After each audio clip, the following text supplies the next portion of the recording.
Hari ini kita akan ikutin aktivitas keseharian pemilik ayam petelur, mulai dari merawat hingga menghasilkan telur dengan omega 3 tinggi. Penasaran? Yuk berangkat!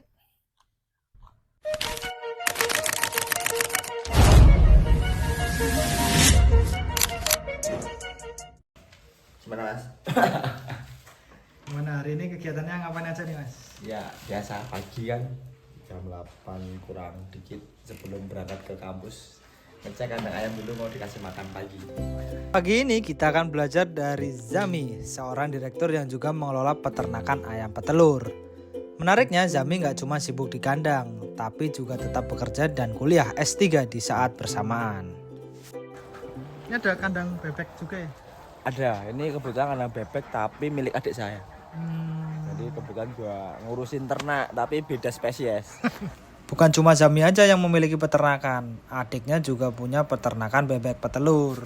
Berapa ini bebeknya berarti? Ini sekarang ada 230 ekor. 230 ekor dikelola sama adik saya sendiri. Berapa menit dari rumah ke Ke kandang. kandang? Ke kandang nggak terlalu lama mas, 2 menit sudah sampai.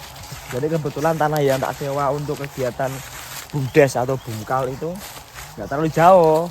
Jadi enak kontrolnya. Kalau tiba-tiba ada apa-apa juga enak. Malam juga ikut ke sana, pagi tapi kesana dulu buat persiapan. Cek. Jadi kebetulan hari ini waktunya pakan habis. Akhirnya di story sama stakeholder kita dibantu. Sekarang makannya didatangkan sekitar 750 kilo. Berarti perkiraan buat masa di umur 15 minggu ini paling 80 kilo per hari. Jadi masih sekitar seminggu lagi udah habis lagi tadi. Gitu. Lebih usung-usung. Nah ini adalah kandang ayam telur sehat Bungkal Pandan Sari. Jadi punyanya Bumdes kalau orang banyak ngomong. Tapi daerah sini karena adanya kelurahan bukan desa itu kan.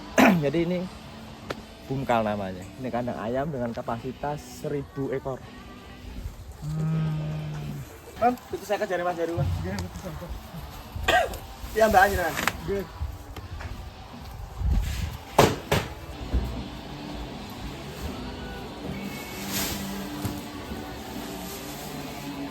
Oke, ini udah jam 8, jadi saatnya kita ngasih makan ayam.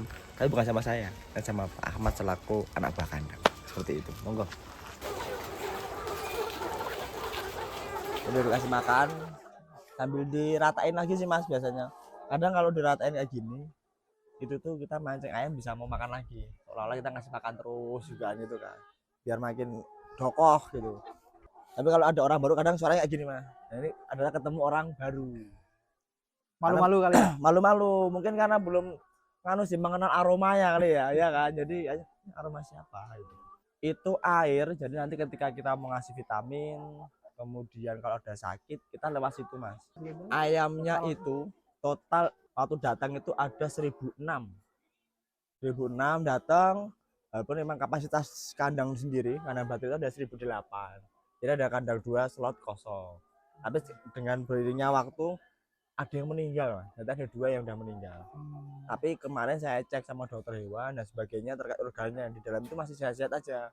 Itu berkaitan dengan kemungkinan besar adalah terjepit gitu, karena kan ini baterai ini mas. Sebenarnya ini bisa baik satu kandang ini satu ayam, tapi karena ini kita budgetnya bisanya satu ini bisa 2, jadi resikonya adalah ketika salah satu di sini lebih gede secara bobot atau bagaimana ya saling menyiksa kemungkinan ya kan. Jadi kadang ada yang kejepit gitu. Kemarin yang kejepit mas 2 di sana. Awal mulanya itu kan nggak ada pikiran sama sekali, karena dulu itu awalnya saya nggak ada pikiran terutama ke Bumdes atau ke Bungkal lah, yang lain itu nggak ada pikiran sampai sana sama sekali. Karena dulu memang saya udah lihat lahan di sini lama, lahan TKD gitu, suka banget tentang pertanian dulu. Pertaniannya fokusnya itu adalah di coklat bareng sama teman saya kayak gitu. Terus saya lihat kondisi dan sebagainya, kok ada pendamping desa, kebetulan saya kenal. Saya sounding lah, bisa nggak sih kalau di apa di lahan-lahan TKD itu dimanfaatkan buat pengolahan coklat kayak gitu awalnya. Oh bisa. Alah sharing awal itu adalah bagaimana pengembangan coklat. Ternyata di kelurahan saya itu ada revitalisasi pengurus Bumdes. Sebelumnya saya diminta buat ngisi acara. istilahnya ngasih bisnis plan, kemudian tentang manajemen seperti itu kan. Saya bantulah di sana. Setelah berdiskusi panjang, ada tim dan bagaimana caranya kelurahan mengakomodir itu, kok saya diminta buat jabat di Des kayak gitu. Baru di tahun 2024 Mas. SK saya itu tepat di tanggal 22 November 2024. Ini belum lama gitu. Nah, ayam ini itu bukan program saya dulu. Ayam ini datang karena peraturan baru tentang Dede Ketapak atau Jalan Desa Ketahanan Pangan. Itu yang mendapatkan sekitar 20% dari APBDes digunakan untuk ketahanan pangan. Nah, sharing-sharing lah kita dengan pihak luar, pihak ketiga dan sebagainya, kenal tuh dengan teman-teman, akhirnya gimana kalau ke ayam telur aja. Nah, itu didampingin, tapi saya nggak bisa kalau sendiri Pak, kayak saya nggak punya basic gitu kan, saya nggak punya basic tentang peternakan, kemudian saya nggak punya basic tentang pemasaran secara digital bagaimana, seperti itu. Ini didampingin semuanya Mas, dan didampingin semuanya. Pendampingan saya ini langsung semuanya dari full Sarana Ngudi Mulyo. Itu memang dia udah kompeten, udah lama, kemudian di bidang peternakan juga udah sama ahlinya juga, apalagi teknologi pakan yang dipakai udah modern juga dibantu teman-teman di Sarana Ngudi Mulyo seperti itu.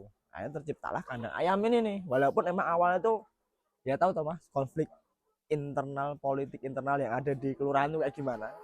Jadi memang ini nanti kita harapkan hasilnya itu berbeda dengan telur konvensional, ya kan. Mungkin kalau terkenalnya atau orang luar banyak yang sedang familiar dengan telur omega nih, yang kandungannya, kemudian yang warnanya. Kita juga mau mengangkat itu Mas, tapi bagaimana caranya kita kesehatannya itu merata juga. Toh di Ketapang itu fokusnya juga untuk selain menangani kebutuhan pangan, itu juga untuk mencegah stunting. Apa sih yang membedakan telur yang di sini dengan telur pada umumnya tuh? Kalau telur pada umumnya sebenarnya di ini sih Mas, di kualitas telurnya sih. Kita kan pakai pakan nabati, ya kan, yang disuplai sama Sarana Ngudi Mulyo, yang mana nanti akan membuat telur ini punya nutrisi lebih, seperti itu. Jadi nanti dari warna mungkin lebih ke oranye. Kemudian nanti kita mengikuti standarisasi telur omega, seperti itu. Harus ke angka minimal di 300 mg gitu. Terus terkait dengan pakan ini nggak ada pakan hewaninya Mas, semua nabati. Memang kalau secara kebutuhan makan agak naik nanti di HPP gitu kan, tapi memang karena kita menjaga kualitas produk agar berbeda dengan telur konvensional, ya bagaimana caranya tuh Mas, kayak gitu. Cuman di kualitasnya sih Mas, kalau sekilas bentuk telur ya seperti itu, ya kan. Tapi kalau di dalamnya, dan itu nggak bisa dirasakan dalam kurun waktu kayak sehari makan selesai, enggak. Ya namanya kesehatan itu kan harus menjadi budaya, jadi dilaksanakan secara terus menerus kayak gitu, seperti itu. Kalau khasiatnya gampangannya adalah telur kampung lah, telur ayam kampung. Nah ini kita bagaimana caranya ayam yang memang seharusnya telurnya konvensional, kita standarisasinya di atasnya telur ayam kampung, seperti itu. Dan di sini merupakan salah satu kandang yang sudah pakai sinar UV itu. Karena awalnya itu kan di belakang ada sumur. Cuma waktu kita trial kandang awal itu di air sini, ya kan, air tuh dibuktikan bahwa loh kok nganu banyak endapan kayak gitu kan. Bagaimana menanganinya? Sedangkan dari pendamping itu meminta gimana caranya E. coli-nya itu sekecil-kecilnya lah, di bawah 7 seperti itu. Karena saya juga masih tahap belajar, saya kerjasama dengan puskesmas di Kecamatan Cangkringan, Pak minta tolong ngecek gitu kan. Tapi karena di tahap itu posisinya juga ayam udah mau datang, ya kan. Akhirnya saya nanya tuh ke pendamping saya, gimana Mas penanganan yang paling tinggi, walaupun saya tuh belum muncul hasil labnya nih gitu kan. Di belakang habis dari sumur itu kasih filter, ya kan. Kemudian sampai ke tandon itu nanti langsung dikasih sinar UV kayak gitu. Oke, tak kasih lah. Nah, ayam udah datang H+3 uji lab muncul. Ternyata walaupun airnya itu sebelum banyak endapan, itu E. coli-nya cuma 2. Itu posisi belum ada filter, kemudian belum ada UV, itu E. coli-nya cuma 2 dan masih di kadar aman. Kayak gitu kan. Nah, sekarang 0. Jadi alhamdulillah kalau buat ayam ya suka dengan air di sini, bahkan ini bisa diminum. Bisa diminum. Bisa langsung ya? langsung diminum gitu. Tapi bukan berarti nanti ABK-nya minum lewat nipple ya kan. Ini milik ayam. Kalau nanti di sana ada Mas, ada contoh produk telur yang kita jual dengan packaging. Ada yang isi 10, ada yang isi 15, ada yang kiloan, ada yang butiran. Kayak gitu juga. Dan telur dari Pandasari punya cap yang mana itu menandakan bahwa ini telur standarisasi dari pendamping Serana Ngudi Mulyo, yang mana tiap mitranya dia harus memiliki identitas masing-masing. Kebetulan hari ini ada dokter hewan yang datang berkunjung, memastikan semua hewan sehat dan aman dari virus.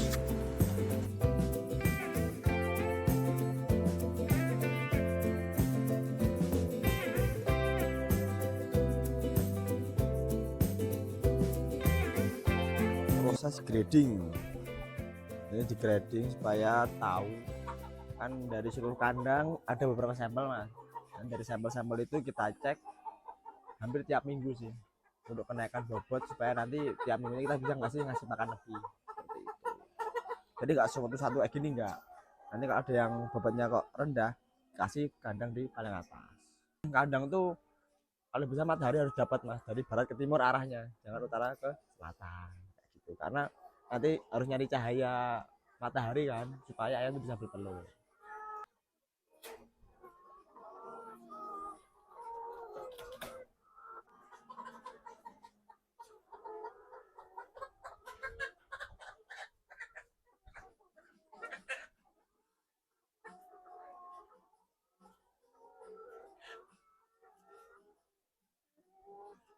Lagi lemu iki Om,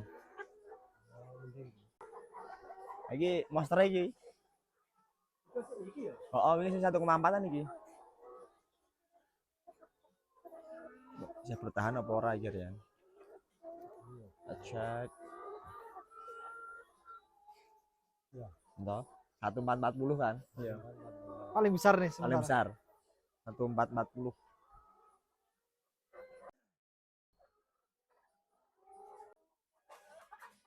Kasih vitamin. Ayo dikuras dulu.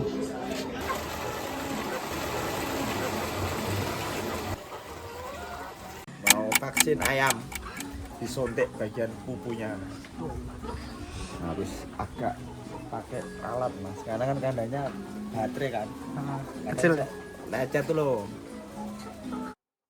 Hari ini cukup padat, mulai dari memberikan vitamin sampai vaksin untuk ayam.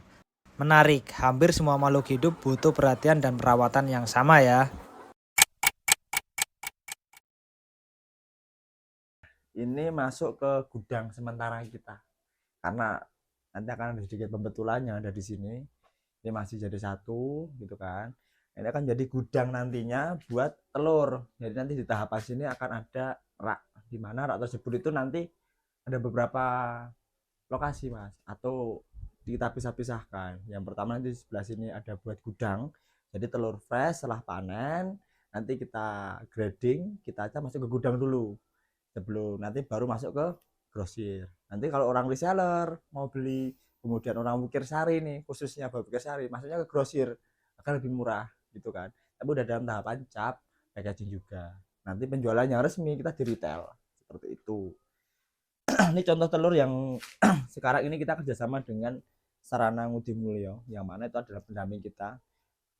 Nah, telur yang sudah di grading akan ada capnya seperti ini. Ini merupakan cap daripada Bumkal Pandasari di bidang ketapang telur sehat Pandasari. Seperti itu. Nanti kalau packagingnya juga banyak sih Mas. Kita ada kemasan. Ini kira-kira 1 kilo. Kalau jumlah pasiennya 15, ya kan? Nanti ini kira-kira 1 kilo kurang dikit, kadang ya pas kayak gitu. Atau juga ada kemasan yang ini kemasan untuk 10 butir. Kemasan untuk 10 butir seperti itu. Atau nanti ada yang beli kiloan. Nah, nanti juga bisa pakai plastik. Semuanya ada packaging dari Pandasari semuanya. Agak biasa karena memang ini kan Mas. Kita bikin cap sendiri, kita coba cari tinta yang paling pas supaya merendahkan HPP juga kan gitu. Karena kita belajar gitu kan. Nih, semuanya pasti ada Pandansarinya seperti itu. Jadi nggak mungkin kalau produk kita tuh nggak ada logonya, baik dari mulai telurnya, packagingnya, plastiknya, kemudian nantinya untuk pembayaran di sini karena kita juga bekerja sama dengan salah satu bank yang kerjasama dengan kita adalah bank BUMN, yaitu adalah Bank Mandiri. Jadi ya juga saya terima kasih kepada salah satu bank, bahkan cuma sorry beberapa produk ada gelas-gelas juga. Terima kasih sekali buat Mandiri, dan mana itu dibantu lagi digitalisasinya dibarengi sama Takata. Jadi Takata itu membantu kita dalam tahap bagaimana caranya yang sudah ada digitalisasi terkait dengan marketing itu juga dibantu terkait dengan pemasaran, yang akhirnya nanti pemasaran kita salah satunya melalui website. Ada website yang di lamanya itu ada tulisnya Pandansari. Itu semua orang bisa melihat, Mas. Jadi jumlah ayam ada berapa nih, kemudian stok hari ini ada berapa, harga ayam, harga telur kan fluktuatif nih. Itu terupdate semua di situ. Dan di situ terintegrasi bersama dengan ABK dan juga penjaga malam. Semuanya ada di sana semuanya. Presensinya kita online, kemudian untuk pembukuannya juga melalui 2 tahap, dari ABK nanti manual, kemudian nanti dari adminnya akan mensinkronkan dengan sistem yang kita pakai. Seperti itu sih, Mas.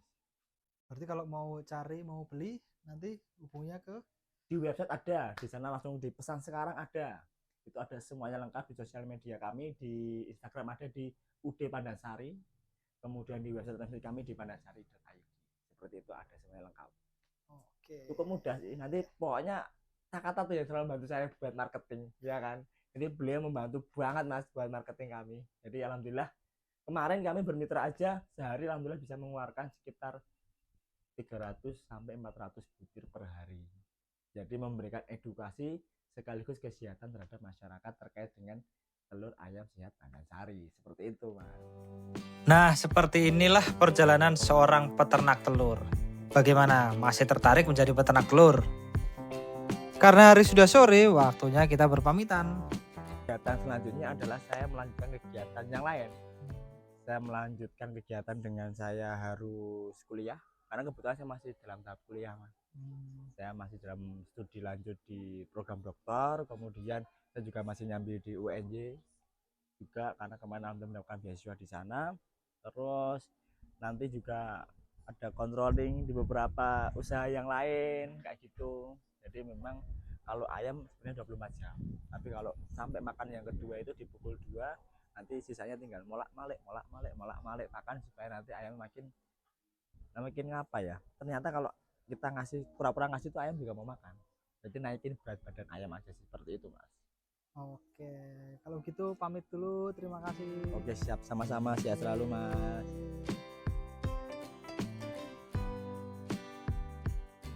Terima kasih yang sudah mengikuti kegiatan kami hari ini. Yang suka konten kami bisa like, subscribe, dan share. Yang punya rekomendasi pekerjaan yang lain bisa komen di bawah. Bye.